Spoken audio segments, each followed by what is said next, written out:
Papa mi esuma mi ekafo mi dorechi. Mau makuma kuma ukpesaga. Mau jipokla nyimba wala. Mau nusaru wala. Le otoya papa mi populo biazikelango. Eye papa fi mi apopula ewena. Ewe demo mi popu. Ela be papa fi mi azom mi abati la papa. Ewe zom plemi. Papa fi mi achiti la papa. We agbego osike na todo mi amela papa. Na mi ebado tepeya. Na mi egbon. Na mi ezon. Na mi egbonu. Kaka mi ebado tepeya. Eye to pale kapo posale tepeya. Mi etonti koko katano. Mi etobubo katano. Mi etodorojo katano. Eye mi ede akbeno elabo pa. Ne le tepeya. Ne hwanyino le tepeya. Hobubu papa. Hokafu papa. Hododoroji papa. Amare sare sikale tepeya le asimero. Apeli kokata la simero. Amare sikale afire le semia ben ko la simero lo troya. Papa me kwase. Aye me kareji. Ela ba we brulo bedare. Be mi ayi mi adegbe fa wonya. Be mi ayi mi ayododono. Be mi ayi eye kuku ap. Be mi adegbe kuku afo. Be mi ayi eye mi anya gbofofo. Papa lo troya. Mezolo nyalanu. Ela ba we brule. Esikere brule papa. Mezolo nyalanu. Lo troya. Eye me degbe fa wonko. Eye papa gabobosia. Me bia me dorore sikere dabaji. Sika se otro wonko. Oh, papa ne chite. Ne chite fifila de bazozoli. Ne chite fifila de bazozoli. Papa mukanu sikele jola baba gomolo troya. Me wese me kareji. Esike papa le tepeya. Ando fila no se won kola papa. Enu sikele jua papa dodo ava. Le Yesu Christ benye come. Le Yesu Christ benye come. Onglori balo onkoji la klosa klojena. Eye adese pe pa ore ka konye fia. Papa me yo onko sesema. Le tepesia tepele koyame. Me yo onko sesema le akoyame. Ah. Klosa kloneje. Adese ne pe pa ore ka konye fia le koyame. Le tepeya adese ne pe pa onye fia. Klosa kloneje le tepeya. Pour vous plaît kafo jenolo papa. Vous plaît kafo jenolo papa. Oh le Yesu Christ benye come. Le tepe amerene tonambe amen. Le afirela amerene tonambe amen. Appeli kades kele serieva kone tonambe amen. Oh le Yesu benye come. Hallelujah. Tonambe amen. Mi posi pe gare na mau. Le Yesu Christ benye come. Hallelujah. Hallelujah. Lolonto la peto la me. Otro ya be mawo nya betanya nyi nti kokwe. La gloire. Otro ya be mawo nya betanya enyi nti kokwe. Hallelujah. Eye nu kanyi nti kokwe. Gerela le kiki ya mela. Mi akwabe agbeto de sa de jina nti kokwe. Le anyingba sikemie le egbebe nkekemela. Agbeto de sa de jina nti kokwe. Agbeto de kebe koto sikem jina mule jinti kokwe le keki yamo. Eye nti kokwe so na kple dodore jie. Ame sike fona jina nti kokwe la echina bero dore jie. Ame sike fona gbebe nkekeme. Eye be jina ihi ame be nti kokwe a. Ejina kiki ame be dodore jie. Hallelujah. Damarele senkonya. Nuke nyinti koko. Nuke tutu nyinti koko. Mi akpabe. Mi le kikiya megbe. Vo afi kikiya ne chola. Mi ado egesi me kikiya me vele. Kikiya sike mi le kokple nkuegbe. Kukiya sike mi mtele kokple nku. Elabe enuve ele. Agbeto sike mi le ko enyi enuve. Agbeto le ntila me eye agbeto le gbogbo me. Eye afi agbeto le ntila me ne chola.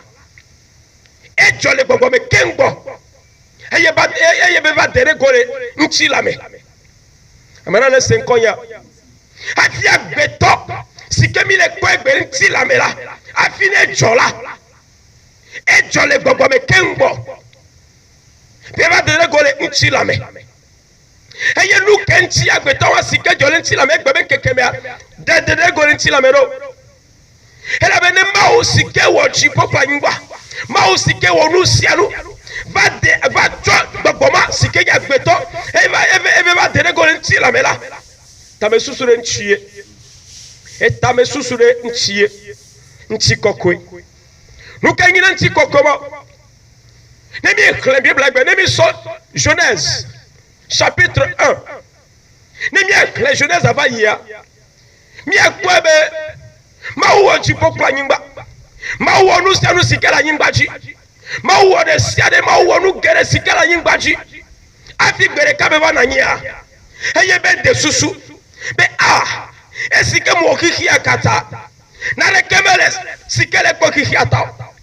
Eye ma wo Jesus be globe amina ne mi awa gbeto le mi abe no no be nu. Eye ma wo ba wa gbeto. Esike ma wo agbeto la. Enya tutuma ke la dole ma be nu menyi be nko. Dufia. Be mu obe na dufia la nyingbaji. Be na kpache nu de sade ti la nyingbaji. Gba mi akpo be ma wo so nu se na agbeto. Ma wo du agbeto de ji. Ma wo senti kokko na agbeto. Le enu gede be nkume. Ela be ma afi ma wo ne wa agbeto a. Nde sade ke la nyingbaji. Ma wo ke wonu re sia de la nyingbaji ke ko be wa agbeto. Ma wo ke wonu re sia de. Kokro sikole kwa ma wo. Ati sikole kwa ma wo. Atapu sikole kwa ma wo afi be wa agbeto. Eye ma wo chonchi kokwe. E chonu se. E chop tanyenye. E to de ji sona agbeto. E chonu de sade sona agbeto ba. Be katen de sade ji, be duften de sade ji, be degbena tia e ya tia so. Be degbena koklo aso. Be degbena chapa doto. Be degbena nyingba doto. Be degbena jipo doto. Loloto la petola me. Heva do te perele agbeto ba gbemea. Agbeto ba bunti kokoma skema osone. Agbeto ba bu dodoro jiba skema osone. Agbeto ba bu kokope skema osone a. Nu kante agbeto ba bu yo. Ela be agbeto jo ba pa be. Enu wo kema wo kengwa ma, enu wo kema wo kengwa ma over wo e agbeto la. Enu wo jo nya po. He baba jinchi kokwe. Sikelo lo uma utwa. Ele nu wo ma me. De la tema jinchi kokwe sikelo lo uma utwa la enu wo me a. O sike nyinu wo egbe. Onyinu wo ncham nyinu wo. De la tema jinchi kokwe le gbonya. Ahore. Agbeto ma tema jinchi kokwe la agbeto gbo ore. Agbeto ma tema jinchi kokwe le hia me ore. Ela be no jinchi kokwe le hia me nyi to fuloko. Hia me benti kokwe egbe nyi to fuloko me to fuloko. Ela bo la disa ola ji pepepe ola kwe. Kwa gbere kan ko ben kekea. Ola jo ela chianyi. Ne chianyi me kala dio. Jiponu abayi. Anyingba abayi, voye nyoma abayi ko. Jiponu abayi, anyingba abayi. Nde sade abayi, voye nyama mayi ko. Hallelujah. Nemi ankle Luka be agbale. Luka eta ene. Luc chapitre 4. Le verset 1 kukuban soyi. Mia se funo be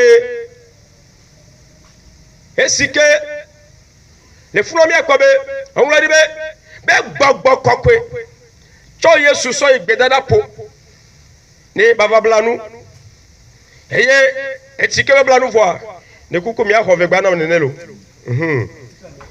hallelujah hallelujah hallelujah mi akobe esike gbogbo lorsque le Saint-Esprit a emmené Jésus-Christ dans le désert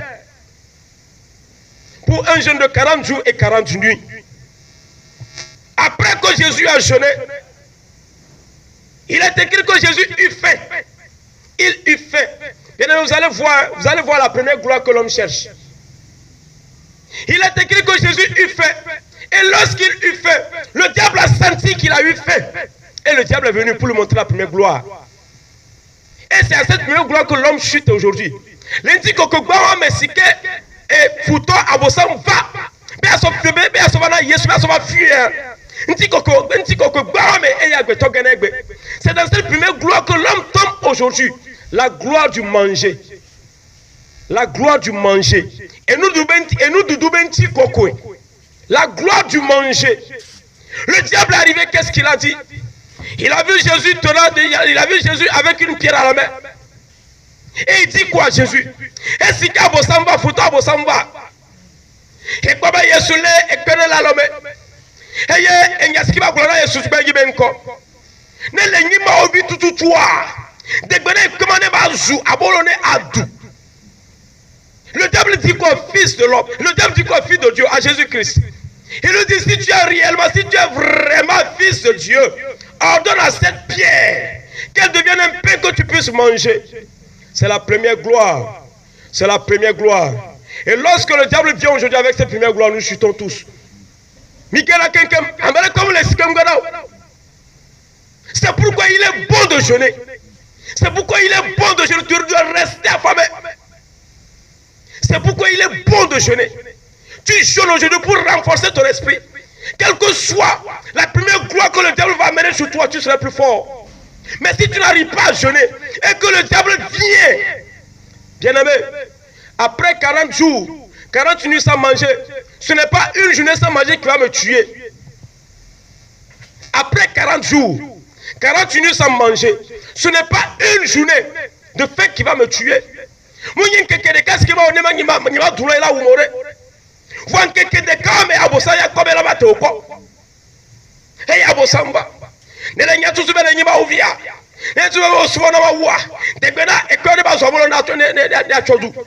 Ordonne à ces pierres qu'elles deviennent le pain que tu puisses, qu'elles deviennent un pain que tu puisses manger. Il est écrit. Dis-moi, il est écrit. Dis-moi, il est écrit ce soir. Il est écrit. L'homme ne vivra pas seulement que de pain. L'homme ne vivra pas seulement que de pain. Mais l'homme vivra de toute parole qui sort de la bouche de son Père l'Éternel. Alléluia, alléluia, alléluia, Seigneur, alléluia. Dis-moi amen. C'est la première gloire. C'est la première gloire. Abolo, le manger, le manger. On va boire. Depuis matin, il me donne. Il m'a pas ya quoi ma gbé. Oh, il y a un gars du coué là. Un gars du coué. Ok. Ok, on va faire ça. Et là-bas, on va pas au sous-sous. Et sont les sous-sous au dieu. Et on va tuer notre tout. Avant ça, quoi, Yesu, sous-sous. Et n'y a pas adoré ou Yesu. Bon, est-ce que me va est-ce que me te quoi Yesu gain? Yesu mu gain. Nous kenti goyo le gain. Et là-bas, on sent qu'on a et nous doit. Et là-bas, comme nous doit le précieux. Et nous doit n'y a pas où ma wanto si que on nous doit. Ojo comme nous doit n'y a pas où. Voilà, troyare. La tona bo sambenare. Mu kanu si que awo. Oya ole tona benare. Ole voué benare. La tiso galo Yesu Christ wuru sa nouveau. Ado wuya. Mate wuo. Mate wuo. On donne titre gono vola dunu. Comme il y a beau savoir t'étais quoi là na ola gejebo. No titre gba afọveji. Mais anyingba jibenchi kokone ba igime. Elle va igime. Et là va igime. Ne kuko olate nam bibla ne wa fere. No titre gbebe nkekeme. Benare. Anyingba jibenchi kokone va yakpa de kala va yakpa de kai. Ne on so valeur ne. Et ben là de fier de Dieu. Non so valeur Luc 4.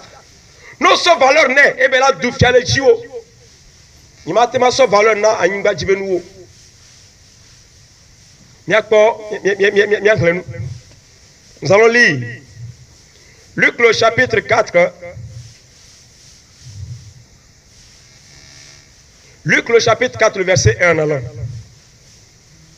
Jésus rempli du Saint-Esprit revint du Jourdain et il fut conduit par l'esprit dans le désert, où il fut tenté par le diable. Où il fut tenté par le diable. Pendant 40 jours, il ne mangea rien durant ces jours-là. Et après qu'il fut écoulé, il eut faim. Le diable lui dit, si tu es fils de Dieu, ordonne à cette pierre qu'elle devienne du pain. Eh bien,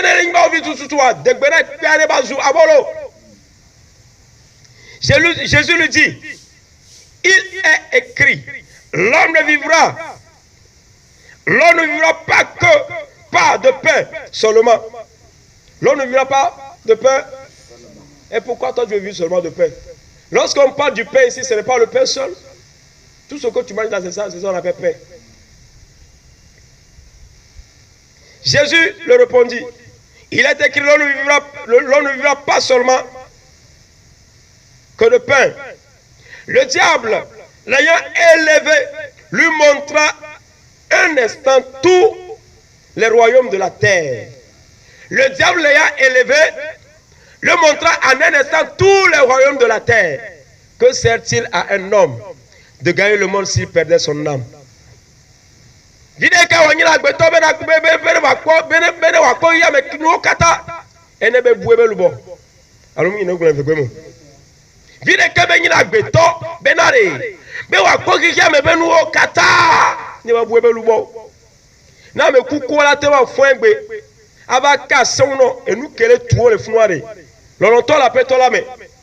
Nous ne savons ce qu'on a collé hier, on l'a sauce souvent où. N'a pas coucoué la te fond. Là-bas, tout le monde a est-ce que vous y floirez? Nous ne pouvons pas y aller, tu crois que tu fais quoi? Hey! Américain, Américain, quand on a dit que m'a dit ma ou. L'on la peut la mais. N'a pas sam va boire. Et son a photocopie avant naï. Et là-bas, bossam ben tu coco ni la photocopie. Les comédiens englobés, agbetos si kemi le kwebe, agbetos kemi nye gbea. Afima jola, les bobo vaille. Et les bobo mea. Et c'est de l'esprit que j'ai été tiré. C'est de l'esprit que j'ai été fabriqué.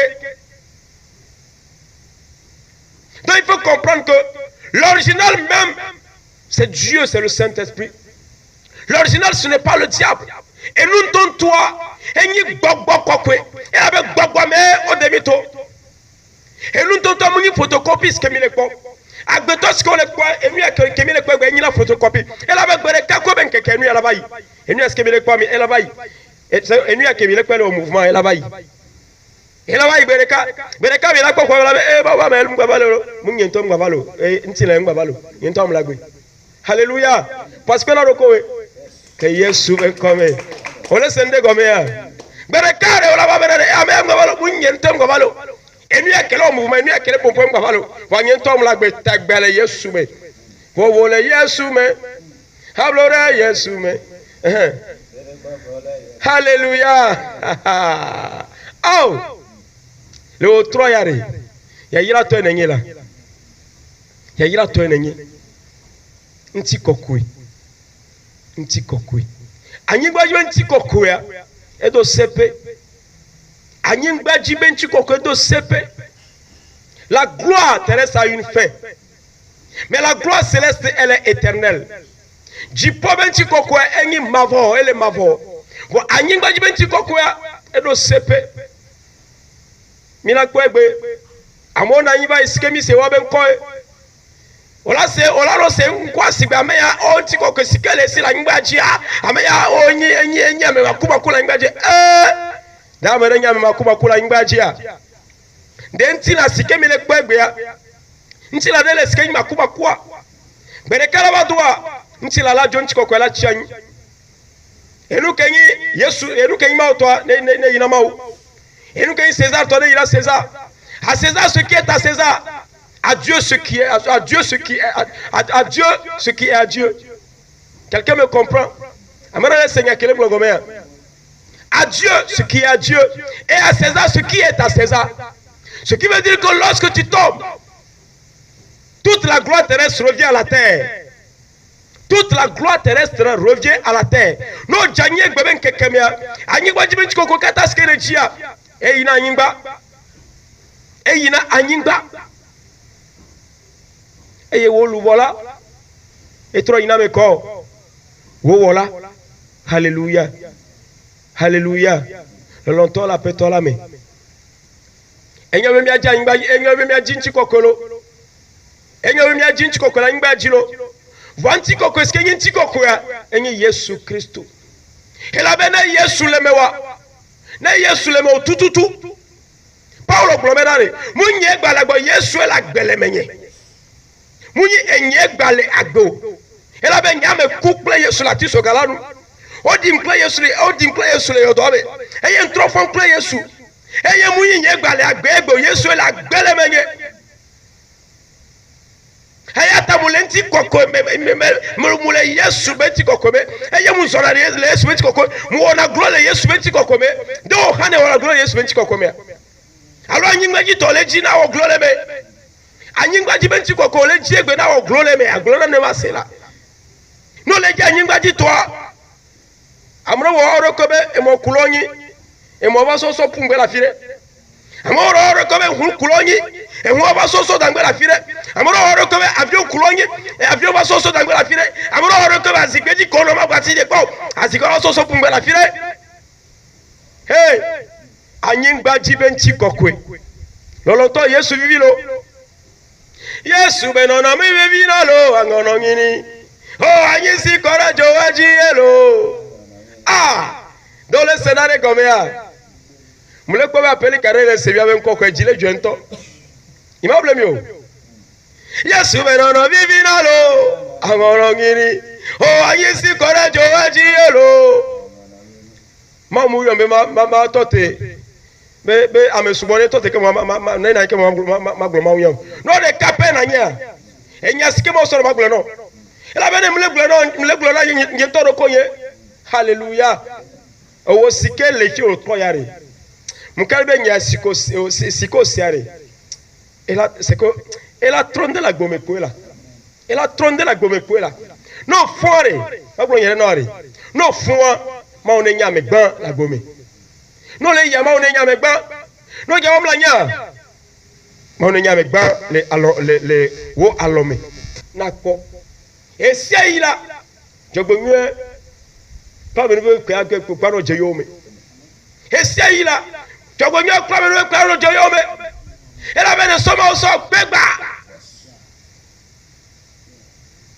ma we je ne sona ma we je ne poranu poro ma wa je ne molona nyi ma wa je ne woranu sianu e wo se ke kare ma wujare da mara ate ba wuwa amara ate ba koma wa amara ate tu koma wa ne jule gbe ya la trota no pojo ne jule gbe la mi o chino pojo ne jule gbe la pa fono e la pa mo chino la pata no ne jule gbe la pa lo kenkem no mina ne mi ajima obenti kokuya mina ne mi ajima obenti kokuya abo santura Yesu benare bene ne detagure de subamla maso hiya kata kule benti kokusono abo santo enyi hiya kata mina ne mi abi o troya o abo samare to enyi hiya kata alors voilà abo santo enyi hiya bia to enyi hiya kata o to enyi hiya me benti kokuya esiko wo agbetore obe mu wo be na du fiaira ntiko anyingbe benti kokuya kata nyi to nde se na nyi to no de gbe akoruti ala solaba no de gbe amango ti ba amango ti ala solaba egbe obuye nukenche obuye kwa makari jiro trobe unko buye ila be Yesu ba e ba so no o sike o Yesu Kristo ji siare ntiko ko sikere bugba ne tro hwe omkareji ma mberare o sike ko Yesu Kristo ji siare ntiko ko sikere bugbare le Adam boame a esike Yesu vagere me ware ne tro honti kokoma ne tro hwela aw mina ne mi atwaglo le Yesu mela mina ne mi aso mi oglo le Yesu mela mina ne mi asola ni ki ya me to le komiare ano asego ano senami kwa ne mi benale keno le komia oh je vous dis quelque chose Si tu entends parler des sorciers, il faut m'appeler parce que moi je mange. Parce que quand j'arrive comme ça, le sorcier même là, c'est que quand je marche, quand j'avance, il recule. Quand j'avance, il recule. Quand j'avance, il recule. Quand le Créateur vit en moi, le Créateur vit non, dis en toi. Tu as compris? Le Créateur vit en moi, ne dis pas en moi, non. Le Créateur vit en toi. Le Créateur vit en moi. Moi, je personnalise ça pour moi. Je parle de moi, alors parle de toi. Le Créateur vit en moi. Alors si le Créateur vit en moi, qui peut contre moi? Ah, mais blanc, ma c'est là. Ne dis pas que il y a un ware. Ne kala tema dujio. Abakela joya balaba dujio. Aïe. Moudona kolola. Moudana lola. Ebenare. Bele jipo. Elebe biazikela jigli. Ebe aforekala imba pupuji. Ebe aforekala chapaji. On laisse ne comme ça. Ebenare. Bele biazia. Ebe biazikela jila. Les jipolo. Ebe aforekala imba pupuji. Eye kala chapaji. Ebe lemeola. Elemeola. On m'a dit ben ti kokoya. Trop be lo trois yare. Monyi tola. Ma o menye tola. Yesu Kristo menye tola. Yesu menye tola. Yesu menye tola. Chagwe so ire baba Yesu menye tola. Ah me o chacha ma o dona ola. O chacha ma sole mo ola. O chacha ma degole mo ola. O chacha ma onu seru na ola. Holy Yesu ben come. Oh. Ebe afore kala nyimba pupuji. De kala chapuaji. A chapu ala teba de berejiwa. Anyimba ala teba de berejiwa. Aya sikele pola teba de berejiwa. Ma teba de berejiwo. Nkele kia me sikela teba de berejiwo. Est-ce que nous sommes là le mewo? Ebe nare. Ola wa baklo, voma duji oko. Ah! Ebe wa tite, voma tima onare kola. Mpo gbaro kola gloro. Menare, enu obe mpoku, enu wala be mpuare, ekela senwo. Yesu, ma unagbe, enagbe satanare. Ebe to me hey. No kasi jobe gbagbe ti ame klibo. O se comme on se comme. Ma unagbe satanare. Ebe to na satanare hey.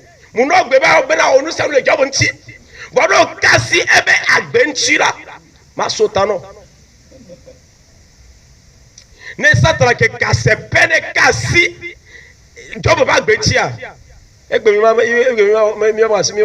sebenko satana buna ma pepe ma blemi satana e buna ma wulo ela ba ne mu buma wa egbe ben keke ngba lolo ela ba so ka jobe ga me kea e sike ma otole be wonde kwekwe schedule le jobo nti wangba kasi ba wangba kasi ebe agbe nchila ne satana nyina mare ke sera tabe ne ke kasi ntema otela seta mekui nene matuna ngbeberare enu sikele jola gomea wonto demone wonto demona satana be gereme ebele zon aleskebe jure ntwa ento c'est ko demon eskebe gereme ele zon ya tu suifi eleke atro tu suifi eleke atro avana mi ho mi ko pomi gbogbo e ntwa pomi gbogbo ko owo sonti kokora pomi gbogbo awo sonti kokora satana heye be gereme obele zon ne kpemle ke yame sike atite kwa ba duma ujio ela ma wunyi nu sawo ne kpemle ke yame sike atite kwa ba apoto me na ma fike be so ma wale menye e menye be de nazon. Dieu vit à moi, c'est à moi, il se manifeste. Dieu parle à moi. Dieu agit à moi, il fait tout à moi. Il a dit que je suis le temple du Saint-Esprit. Et nyanyi ma obe godoho. Et nyanyi gbagba kobe godoho owo sike le fro wenyi ma obe godoho.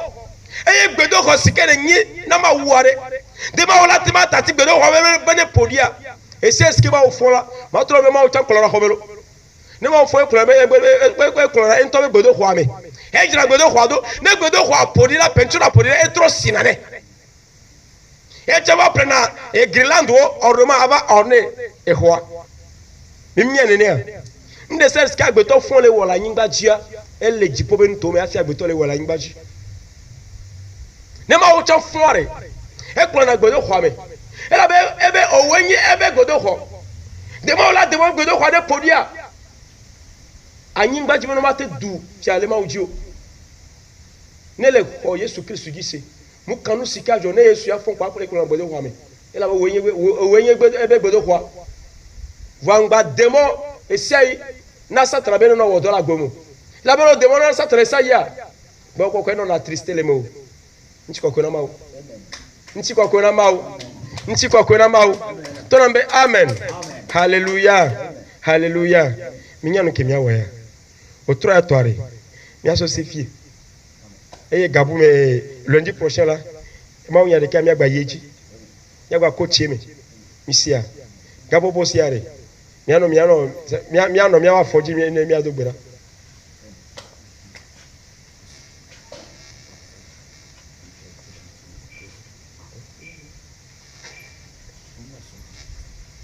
Ah. Alléluia. Alléluia. Benare au scénario comme ça. L'autre est au scénario comme ça. Est-ce que tu as compris quelque chose? Vous avez compris, non? Nous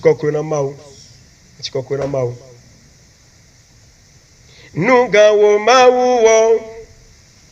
Gawa siawa gabawo. Bobo ana. Miape mawo. Nonga awo mebe nunga wo nonga wo oye wo wa wo gawa siawa gaba wo mebe bobo ana ya pe ma wo nonga mebe bobo ana o mia pe ma wo nonga awo o mebe bubu ana o ya pe ma o le hajiji ba be lo to bubu na ma o nonga awo mebe bubu ana o ya pe ma o nonga awo mebe bubu ana o ya pe ma o noga hawo ko wo gbejire ade akpena mawo atoro mawo berare oh Yesu mawo akpe belo troya negata emoye yenam troya Yesu be akpe elabo to negata moye yenam oh papa mi Yesu bola mi ka fo mi do onechi mi de akpe gare no lo troya ela bena papa lo troya negata emoye yenami negata emoye nami negato bi sodo emoye ji papa be mi azo ana ore kabe nchikokwe o echa ojifia akpe o echa ojifia akpe o echa ojifia akpe akpe la papa akpe no de akpenela no de akpene ela be so dare moye ji lo toya bena zole wa gbe nke ko katame beto so dare emoye ji lo toya bena zole le wa agbe nke ko katame to le be akpe mawu akpela ela be ga hunkunyo lo toya le ga hunkunyo lo toya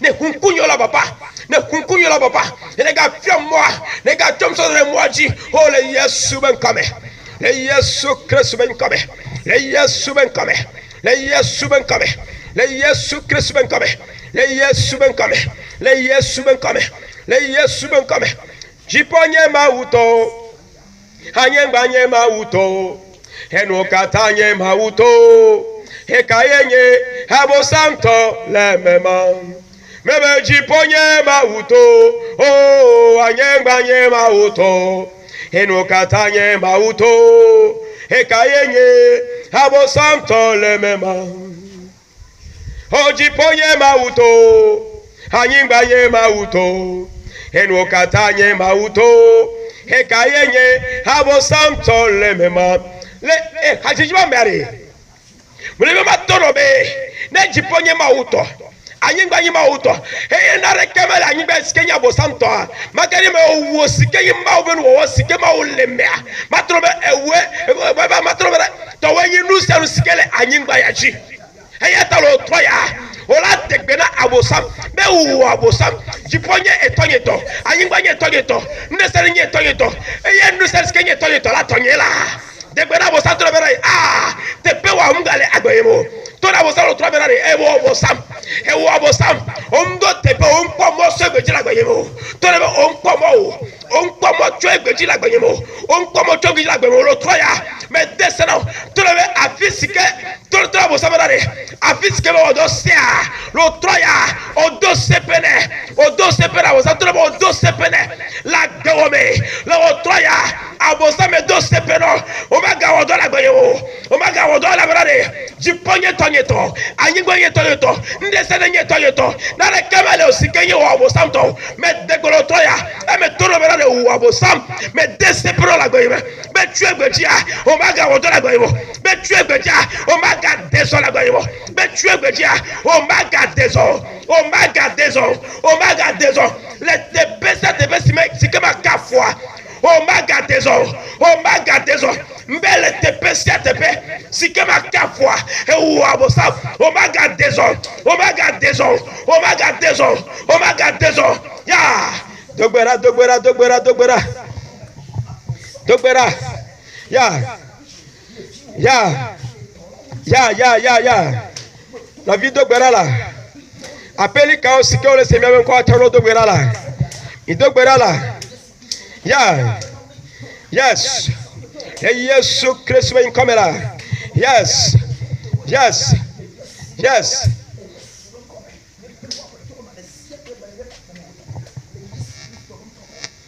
Yesu ben kame duko kata wakafuo duko kata wado reji mebeka fuma wuge duko kata wakafuo duko kata wado reji duko kata wakafuo duko kata wado reji mebeka fuma wuge duko kata wakafuo duko kata wado reji haoye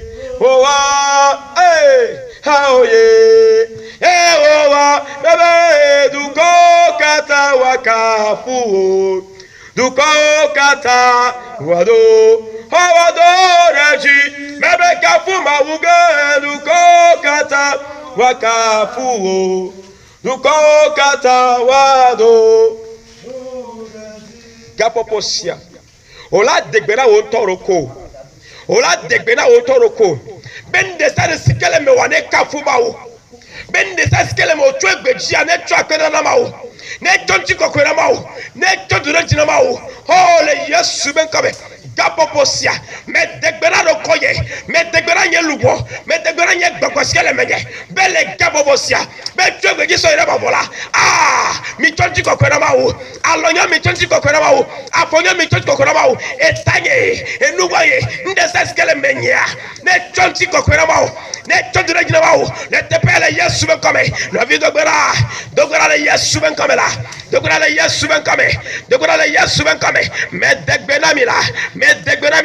me degbena mila mi a composant quelqu'un si quel ntila nyame mi a composant quelqu'un si quel agbanyeme be mi a kafuma o be mi a kafu Yesu la be mi a toduro jina Yesu be mi a kafu la me degbena mi le Yesu ben kame me degbena mi le Yesu ben kame be mi a kafu la o le Yesu ben kame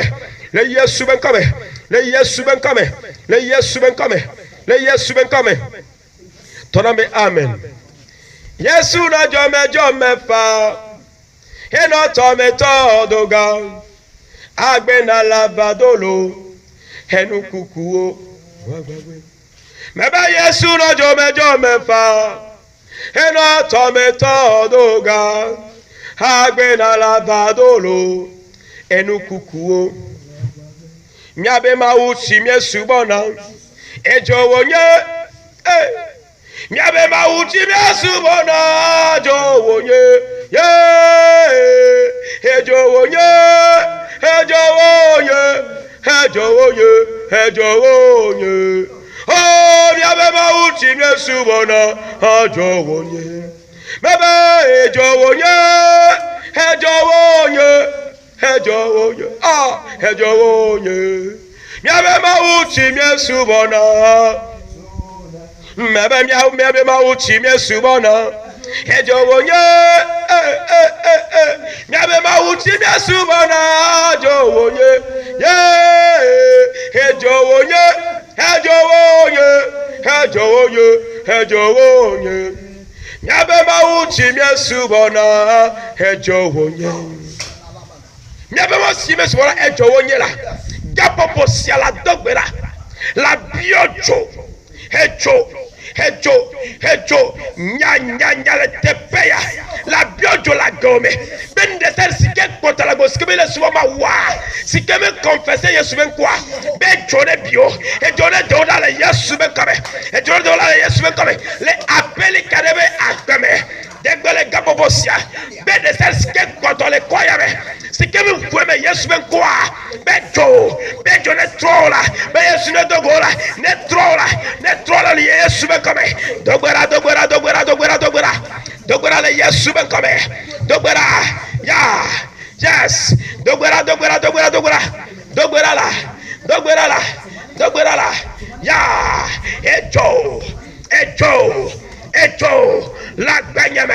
ejo la gbanyeme bede siade sike la gbanyeme sike me fweme yesu ben kwa ejo ne consume ola. Et je ne consume la gbanyeme de tel sikele wo de kakwe yeswa la gbanyeme et je ne consume le tepeya de tel sikele le tepeya sikeme confesse yeswa mi biojo et je ne kakao abosambe do la de sere abosambe do roba me do sere sikole tepeya abosambe wo de sere sikole tepeya sikeme confesse yeswa quoi le tepeya ejo papa le ma kojo la ejo de di la ejo le yesu ben kame tonambe amen matonambe amen bede mi manata wo abosam sebe mi manata wo mebe sebe o mi manata o abosam sebe mi manata wo mebe tojome ireku meke ne miabe mawu ya magade mioha bede mi manata o abosam sebe mebe gbede mi manata o abosam sebe mebe na tojome ireku meke ne miabe mawu ya magade mioha mebe gbede mi manata o abosam sebe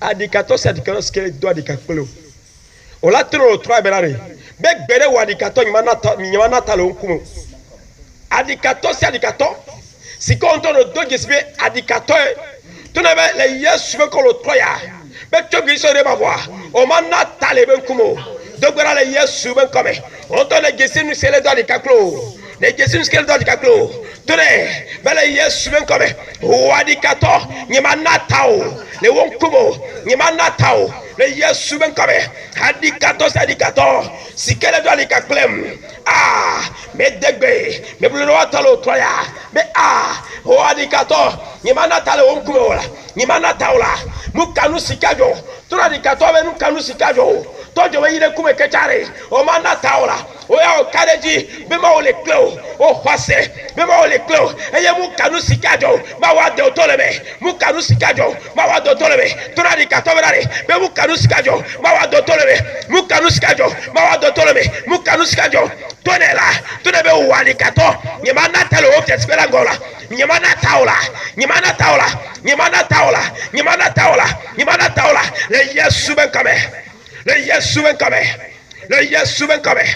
le yesu ben kame mila kwawe ma o nyale glon e nyare sike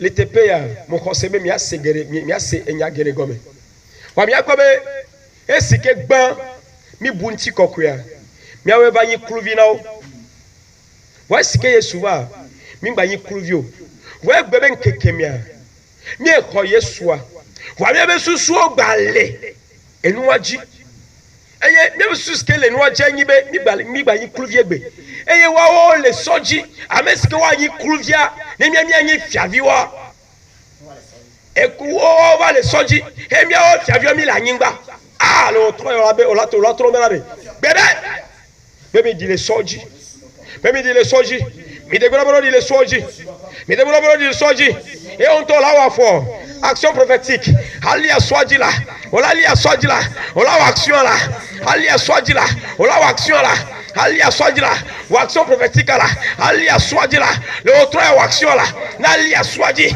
trombe le autre ya le Yesu ben kame mi di le soji le autre ya mi di le soji la mi di le soji la e so are mi atoye la e so sikeji ne lia de tonye la e so sikeji ne la tonye la le autre me degbeno di le somaji dile somaji le Yesu ben kame odibo mi power odibo la mi action la action prophétique la mi na mi aliela ya le Yesu ben kame olia o kaljibo olia no lie pour prospérer ma o poisi kenala suegbejia re o maga zo afola e somaji pola no mbenare e somaji pola no e somaji pola no mu kan kurs ko le wo ne oku pe na so ko agbetoare e lolonto yim kan be wo agbeto skele pudu ko afaro lati ma to e somaji o e la be san o le soji o le pudu le tonti o wo we do no soji to wanti lo wo esike gbebe nkekeme o degbere o di le soji o troli a soji a o chingbe o se go me ya o chingbe o to wanti o mbe o chingbe o wole ka o le nko alo posikwe na mawo etako la nyila o hosia no tro garanti ko ka wolo tro yala o hosia mbe nare o hosia no hosia tro posikwe hallelujah ejite ja ya tepo oho gbere mi ma janyo enya ke futo glo ma jeji o enya ke ma uglo aveme awo se hagomea ejite ja ya tepo gbere mi ma janyo enya ke futo glo ajejia ma jeji ore awo posi kwera ma wula awo dele hosea o hosia awo Yesu enya peto enyi mia dela enyi fia ojifia nele so agbosora Yesu are nele demora Yesu gere agomere hallelujah mukanu sikajo Yesu la do to leme Daniel le janta obe do mela muya obosa ba de gajanta obe nuoro ma o sike o janta ware esiko so de so dangbele janta obe do me ma wo nto edi va duwa me va tro janta obe he su yo nous allons bien sia ne janta ke o kiki jo ma wala tro kona o esiko so Shadrach Meshach Abednego so dangbe pojo wa me are e fia Nebukadnezar susu berare o la fion ku di pire e la ba mesiko so dangbe zo amela so jo siko so dangbe zo wan to ezu abezo zo afio ku gba kengo e yo so do me le ma trouble to yare amesiko ko be so do pojo wa me on to aku e yo no cho so do me la ma wa no ko le zo amela onya ma me ton so dangbe zo ame wanti ko ka geremi ma obenti ko wole ke o e gereme e ma obenti ko wole gera fira me ke gere funo ma unto gere furu a eye ozo amene no amen ton de para e o vasu no amen no nyo orekalo ame vigo lava na me vigo ba nka be ya o e la do to le me na me vigo vare agbanpepe sikele nko mu tele ko are nke dajo et la connaissance sur la sorte d'aller tadi ame ve go la va gbe o hosia le o tro yare e gere me no voici que dans ma ou. Mais le troyare, et guerre voici que dans ma ou. Le troyare, et guerre parce que le troyare, et guerre on t'en globé, guerre Alléluia. Amen. Amen. Longtemps lundi prochain, miagba yeji. Mo kose mi kalbe ma wana miagbe. Mi anu agbe. So il est tagbe. Maintenant, ou ameske comment dit ça. Tu vis de gloire en gloire. Comme les collates glorieux. Ya, ou ameske o koye ce que dit ça. On en a belenti comme ça il est petit comme là. O hosia. Alléluia. Ma on ira amere siare. Ma on ira amere ah on tiko kona ma. Menane mi adogbera. Alléluia.